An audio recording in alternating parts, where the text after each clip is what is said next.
എല്ലാവർക്കും JP ചാനലിലേക്ക് സ്വാഗതം. എല്ലാവർക്കും നമസ്കാരം. ഇന്നത്തെ വീഡിയോ ഞാൻ ഉദ്ദേശിക്കുന്നത് ഒരു പുസ്തകത്തെക്കുറിച്ചാണ്.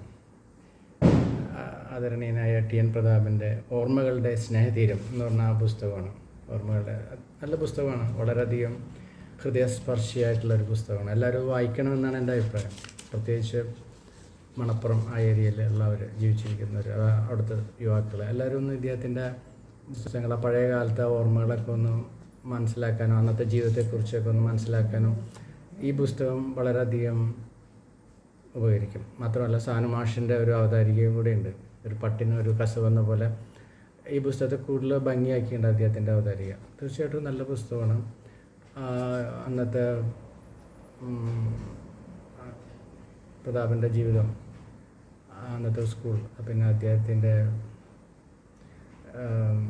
തളിക്കുളത്ത് സ്നേഹതീരം ഭാഗത്തുള്ള ജനങ്ങളുമായിട്ടുള്ള സമ്പർക്കം, അദ്ദേഹത്തിൻ്റെ ഇടപെടലുകൾ, പിന്നെ ഇതിന് പറഞ്ഞാൽ അദ്ദേഹത്തിൻ്റെ ഗാന്ധിയുടെ എന്താ പറയുക, എക്സ്പെരിമെൻറ്റ് വിത്ത് ട്രൂത്തിൽ പറഞ്ഞ പോലത്തെ ചില ഭാഗങ്ങൾ, അദ്ദേഹത്തിൻ്റെ ഒരു മോഷണം, അതൊക്കെ ഹൃദയസ്പർശിയാണ്. തീർച്ചയായിട്ടും നമ്മുടെ കണ്ണിനെ ഇടയ്ക്കൊക്കെ ഒന്ന് അല്പമൊക്കെ ഒന്ന് ഇറണണിക്കുന്ന ഒരു ഭാഗമാണ്. പിന്നെ അമേരിക്കൻ ഉപ്പുമാവിനെ കുറിച്ചിട്ടും ബെല്ലടിക്കുന്നതിനെ കുറിച്ചിട്ടും, എന്തിനും അദ്ദേഹം കുട്ടികളുമായിട്ടുള്ള ഒരു തല്ലൂട്ടത്തെക്കുറിച്ചിട്ടും, എന്തിനെക്കുറിച്ച് അദ്ദേഹത്തിൻ്റെ പ്രേമത്തെക്കുറിച്ചിട്ടും എല്ലാം വളരെ ഭംഗിയായി. അദ്ദേഹം നല്ലൊരു എഴുത്തുകാരനാണ്, അദ്ദേഹം നല്ലൊരു മനുഷ്യനാണ്, നല്ലൊരു മനസ്സിൻ്റെ ഉടമയാണ്. ഒരു ചെറിയൊരു ഗാന്ധി അദ്ദേഹത്തിൻ്റെ ഉള്ളിലുണ്ട്. ഗാന്ധി മാത്രമല്ല, നല്ലൊരു സാമാജികനും നല്ല ചെറിയൊരു ഉമ്മൻചാണ്ടിയും അദ്ദേഹത്തിൻ്റെ ഉള്ളിലുണ്ടെന്നുള്ള കാര്യത്തിൽ യാതൊരു സംശയവുമില്ല. അദ്ദേഹത്തിന് എല്ലാ ഭാവങ്ങളും നേരിടുകയാണ്.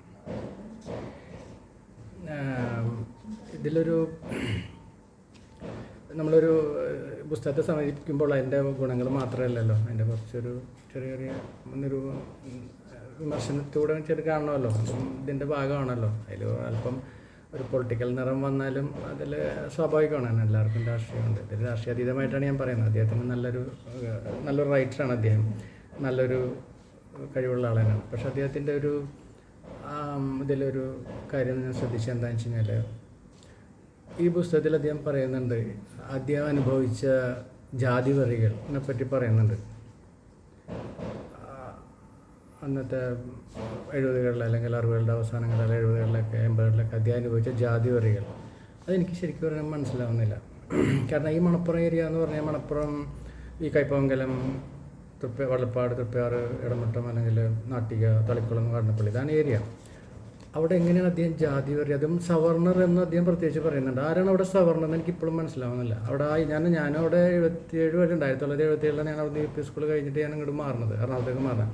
അവിടെ ആരാണ് സവർണർ എന്ന് എനിക്കിപ്പോഴും മനസ്സിലാവുന്നില്ല. അദ്ദേഹത്തിൻ്റെ ജാതി വരി എന്ന് പറയാൻ സവർണർക്ക് എവിടെയാണ് അദ്ദേഹത്തിനായിട്ട് ഒരു സമ്പർക്കത്തിനുള്ള ആ സമയത്ത് എന്താണ് അദ്ദേഹത്തിൻ്റെ ജാതി വരി എന്ന് എനിക്ക് മനസ്സിലാവുന്നില്ല. അവിടെ ജാതി വരി എന്ന് പറയാൻ അങ്ങനെ ഇല്ല നാട്ടിൽ. അതുമാത്രമല്ല, ഈ സമുദായം എന്ന് പറഞ്ഞാൽ, മുക്കു സമുദായം എന്ന് പറഞ്ഞു കഴിഞ്ഞാൽ അവിടുത്തെ പ്രബല സമുദായമാണ്.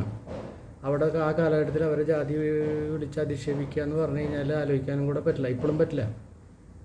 അപ്പോൾ ഈ ജാതി വെറി എന്ന് പറഞ്ഞു കഴിഞ്ഞാൽ അതൊരു അടിസ്ഥാനമായിട്ട് തെറ്റാണെന്നാണ് എൻ്റെ അഭിപ്രായം. അങ്ങനെ ജാതി വെറിയില്ല. അവിടെ ഒന്ന് സവർണ സമുദായങ്ങൾ എന്ന് പറഞ്ഞാൽ വളരെ കുറവേ ഉള്ളൂ. അവിടെ ആരാണ് അവിടെ ആരാണ് നായരും നമ്പൂരിയായിട്ട് അവിടെ ആരാണ് ഉള്ളത്? അവിടെ കുറച്ച് കുടുംബങ്ങളേ ഉള്ളൂ. അവർക്കൊന്നും ഇദ്ദേഹത്തെ ജാതി വിളിക്കാനോ സമയമൊന്നുമില്ല. അത് ശരിക്കും പറയണമെങ്കിൽ അത് കുറച്ച് ഒന്ന് ശരിയല്ലത്. അത് അങ്ങനെ ഒരു ആ നാട്ടിലില്ല. അങ്ങനെ ജാതി വെറി എന്ന് പറഞ്ഞാൽ അതും ഈ സമുദായത്തോട് ആരും ഒരു ജാതി കാണിക്കുകയില്ല. കാരണം അത്രത്തോളം തണ്ടും മിടുക്കുള്ള ആൾക്കാരാണ് അവിടെ. അവിടുത്തെ പ്രബല സമുദായമാണോ എന്ന് നോക്കുമ്പോൾ അവിടെ ആരും അങ്ങനെ അദ്ദേഹത്തെ ജാതി വിളിച്ചു എനിക്ക് മനസ്സിലാവണില്ല. അങ്ങനെ ഒരു ഇതില്ല. പിന്നെ രണ്ടാമത്തെ ഒരു ഇതിൽ പറഞ്ഞു വെച്ച് കഴിഞ്ഞാൽ, അദ്ദേഹത്തിൻ്റെ ദൈവതുല്യനായ അച്ഛൻ, ഓഫ് കോഴ്സ് അവർക്കൊക്കെ ആത്മശാന്തി ഉണ്ടാവട്ടെ, അവർക്ക് വലിയ മനുഷ്യരാണ് അവർ.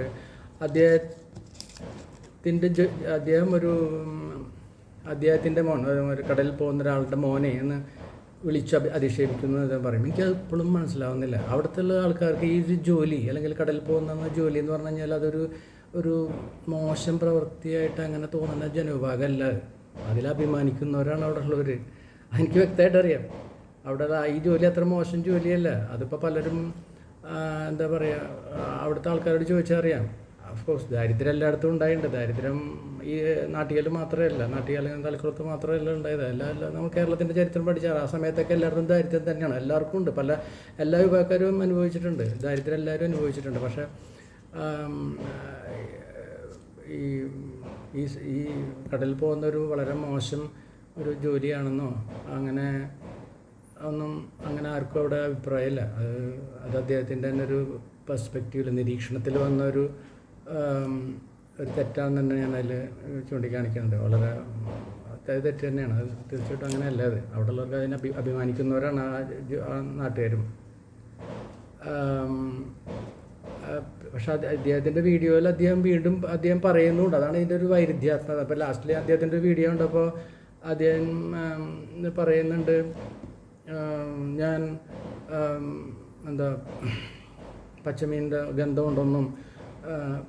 ഗന്ധമുണ്ടെന്നും തിരമാലകളെ കണ്ടാൽ ഞാൻ ഭയക്കാറില്ലെന്നും, ആഴിത്തിരമാലകളെ കണ്ടാൽ ഞാൻ ഭയക്കാറില്ല എന്നൊക്കെ അദ്ദേഹം പറയുന്നുണ്ട്. അപ്പോൾ ഞാൻ അദ്ദേഹത്തിൻ്റെ പുസ്തകം ഒന്ന് നോക്കിയപ്പോൾ ഈ ആഴിത്തിരമാലകളൊന്നും കണ്ടിട്ടില്ല. അച്ഛനും ജ്യേഷ്ഠന്മാരൊക്കെ കണ്ടിട്ടുണ്ടാവും. അവർ എന്താ പറയുക, മോബി ഡിക്കിൽ, അല്ലെങ്കിൽ നമ്മൾ പഴയ സാഹിത്യങ്ങൾ, മോബി ഡിക്കിലെ ഹീറോ, അല്ലെങ്കിൽ ഓൾഡ് മാൻ ആൻഡ് ദ സീയിലെ സാന്റിയാഗോ, അല്ലെങ്കിൽ നമ്മുടെ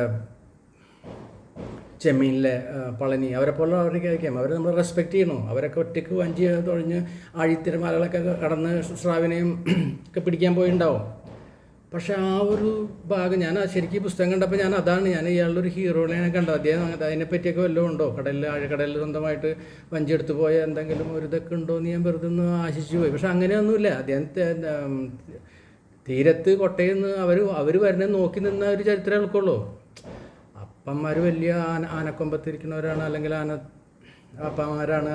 അതിൻ്റെ തഴമ്പ് മക്കൾക്ക് ഉണ്ടാവണമെന്നില്ലല്ലോ, അവർക്കുണ്ടാവും. അത് അവരുടെ കടമ. അവർ ഹീറോസ് ആയിരിക്കും. അപ്പോൾ ആ ഹീറോസ് നമ്മളിലുണ്ടാവണ്ടേ? അതില്ലല്ലോ.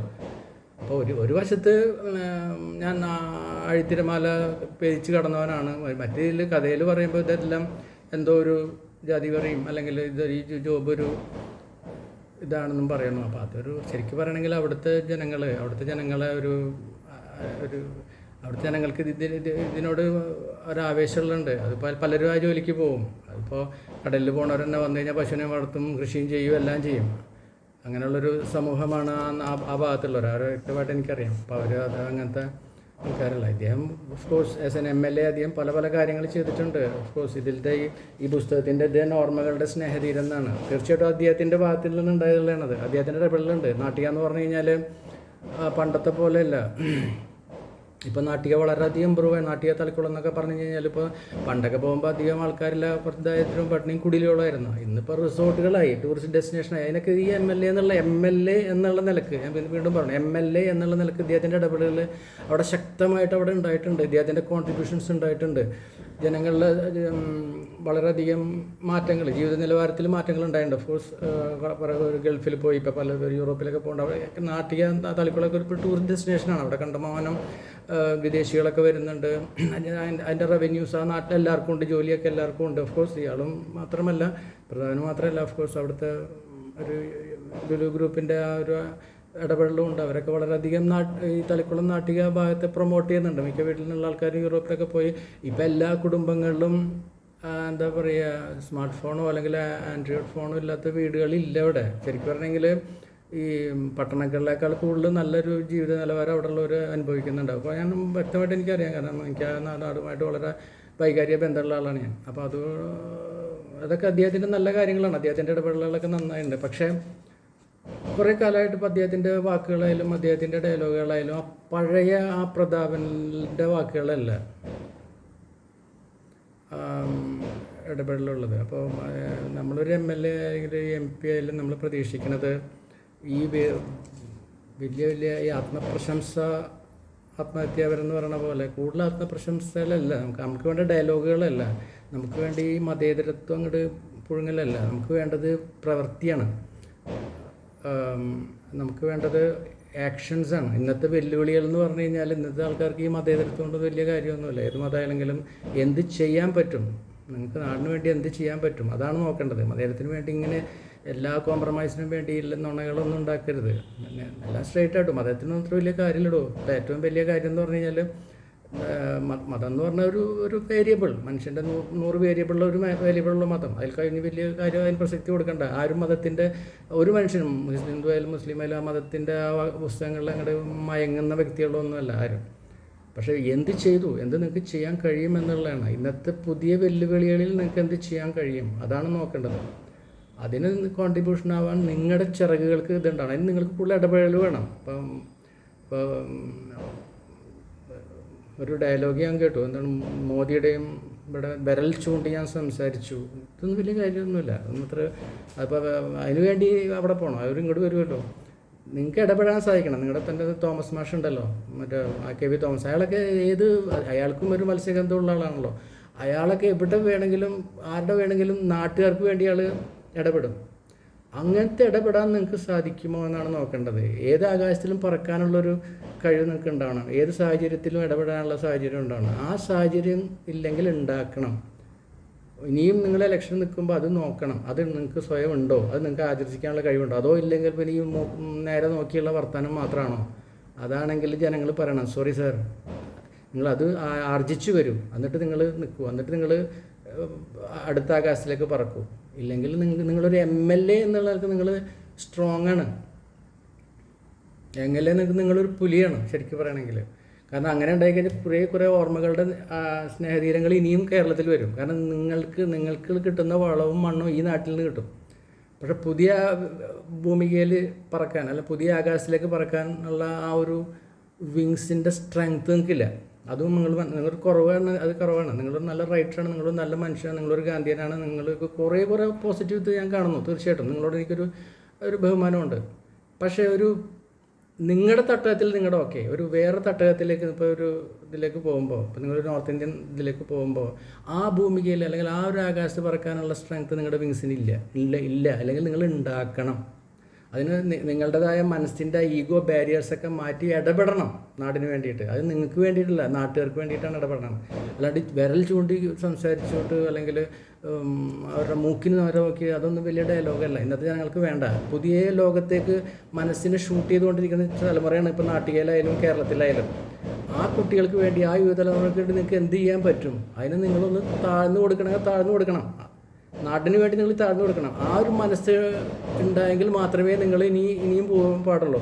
ഇല്ലെങ്കിൽ നിങ്ങളും അപഹാസ്യനായി തീരും. നിങ്ങളൊരു അപഹാസ്യനായി തീരാൻ നമുക്ക് ആഗ്രഹമില്ലാത്തതുകൊണ്ട് കൂടെയാണ് ഞാൻ ഈ വീഡിയോ ചെയ്യുന്നത് കേട്ടോ. നിങ്ങൾക്ക് നല്ല വെറുതെ ഞാൻ ആഗ്രഹിക്കുന്നുള്ളൂ. നിങ്ങളുടെ നാട്ടിലായാലും കൂടുതൽ ഒരുമയുടെ സ്നേഹതീരങ്ങൾ ഇനിയും ഉണ്ടാവട്ടെ എന്ന് ഞാൻ ആഗ്രഹിക്കുന്നുള്ളൂ. കുറേ ഒരുമയുടെ നല്ല നല്ല സ്നേഹതീരങ്ങൾ, അവിടെ നല്ല നല്ല ഡിസ്കഷൻസ് നടക്കട്ടെ, സ്നേഹത്തിൻ്റെ ഡിസ്കഷൻസ് നടക്കട്ടെ. അത് പുതിയ തലമുറയ്ക്ക് ആവേശം ഉൾപ്പെടുന്ന, അതിൽ മതത്തിൻ്റെ ഇതൊന്നും കൂട്ടിക്കിടക്കേണ്ട കാര്യമൊന്നുമില്ല. മതം ഇനിയുള്ള തലമുറക്ക് അത്ര വലിയ കാര്യത്തിൽ ഉണ്ടാവില്ല. മതത്തിൻ്റെയും ജാതിയുടെയും കാര്യങ്ങളൊന്നും അത് കൂട്ടിക്കിടക്കേണ്ട കാര്യമില്ല. പുതിയ ഭൂമിക എന്ന് പറയുമ്പോൾ അവിടെ ശാസ്ത്രം, ടെക്നോളജി ഇതെല്ലാം വരും. പുതിയ കാര്യങ്ങളിലേക്ക് വരും. അതിലേക്ക് നയിക്കാൻ നിങ്ങൾക്ക് കഴിയട്ടെ എന്നാണ് ഞാൻ പ്രാർത്ഥിക്കുന്നത്. കൂടുതൽ ഓർമ്മകളുടെ സ്നേഹതീരങ്ങൾ ഇനിയും വരട്ടെ. ഒരുമയുടെ ഡിസ്കഷൻസ് അവിടെ പൂരിയട്ടെ. എല്ലാവർക്കും നമസ്കാരം.